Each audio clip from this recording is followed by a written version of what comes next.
आज संक्रांति आज ही सूर्य गोचर करेंगे तुला राशि को जोटा कि तांकर निचस्थ घर आज ये मास मु गोटे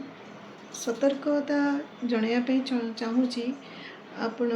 कहीं सिंह राशि रे केतु अच्छी और केतुर डिस्पोजिटर जी सी सूर्य निचस्थ अवस्था अच्छा सूर्य जोटी जाऊँगी शुक्र तार अधिपति शुक्र मध्य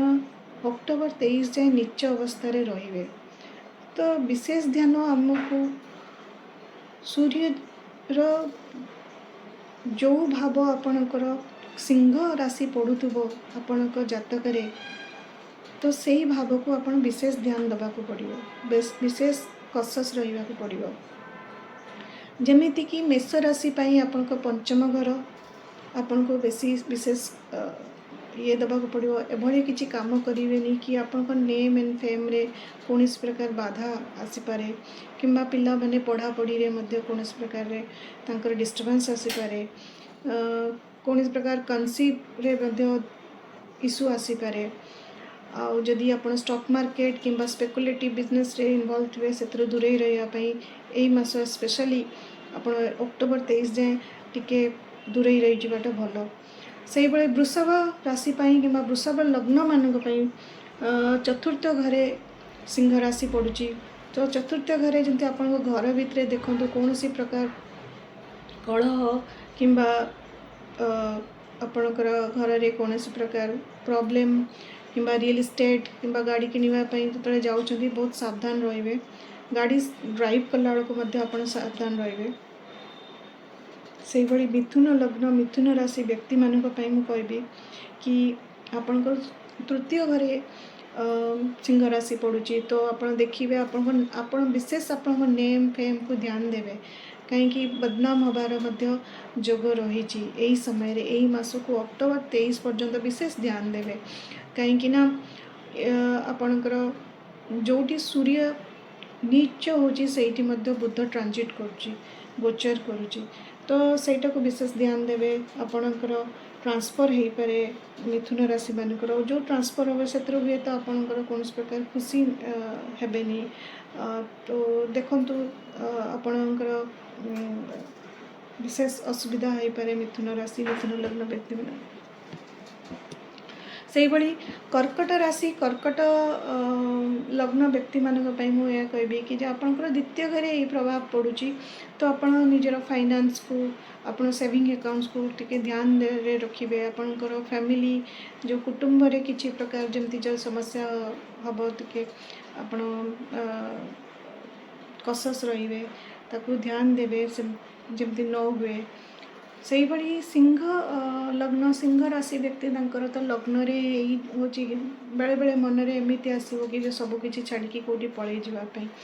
ये समस्या आसीपे तो एबे हम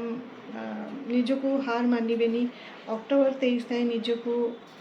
निजर आत्मविश्वास टिके चैलेंजेस आसो ताकू टिके आप निजे ध्यान देवे टिके जगी जीवे अक्टोबर 23 पर नवेम्बर जते सूर्य जते बिछा राशि गोचर करेंगे तापर आपणकर निजर सही कॉन्फिडेंस फेरी पाए विशेष चिंता करने किसी हेनी तो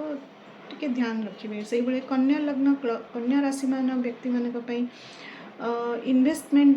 जो करेंगे कौन सी फील्ड रे तो आपण मैंने टिके जगिकी करेंगे इन्वेस्टमेंट रु निजको दूर रहे कौन सी प्रकार दूर यात्रा जदि कर प्लान अच्छी टिके आप पोस्टपोन करदे टिके डिले करवाटा भल हम से भाई तुला लग्न तुला राशि व्यक्ति मानक कहबी कि एकादश भाव में गोचरटा हो तो आपणकर सोशल सर्कल रे जमती आपण किसी कारण रू आपणकर किंबा सोशल सर्कल बुद्धि रे पड़ी कि आपण कौन सी डिसीजन नियंतुनी जोटा कि आप नेम फेम और पैसार मध्य हानि हबार चांसेस अच्छी। तो से भाया कहि बिच्छ लग्न बिच्छ राशि व्यक्ति मानी आपण दशम भाव में गोचर हम। तो आप देखिए आपणकर कौन सी कर्म द्वारा हुए कि कौन सी कर्म पूर्वापूर्ति कर्म जो आपण नेम फेम रे किसी आँच आसीपे। तो ध्यान देवे कर्म क्षेत्र में परिवर्तन कर्म हठात किना कौन सी प्रकार स्वाभिमान किंबा अहंकार रखिकी जॉब छाड़े ना टिके इमोशनल मध्य बेसी हेबे नहीं ये समय रे कि इमोशनल बेसिस रे मध्य जॉब छाड़े नहीं। तो ध्यान देवे ये समय निश्चय पार हो समय केबे गोटे जगह रुएनी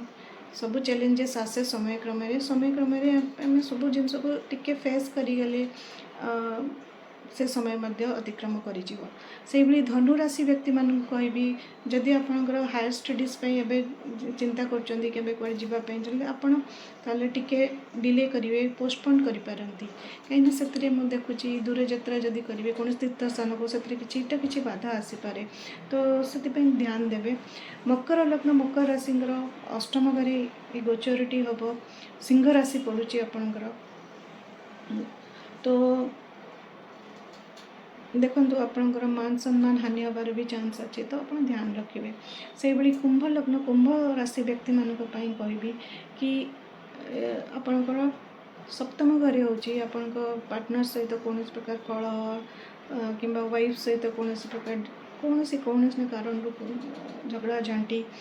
किंबा पार्टनरशिप रे बिजनेस रे किसी ना किसी डिस्प्यूट आसीपे ताकू ध्यान देवे। से भाई मीन राशि मीन लग्न व्यक्ति मानक कहबी आपण षष्ठ घरे होची। तो आपणकर देखु शत्रुता बढ़ी पारती। तो शत्रुता मानक जहाँ भी अच्छे टी साइलेंट आमर गोटे कथार अच्छी जो समय खराब चले से समय साइलेंट रही जावाटा ही सबुठ बड़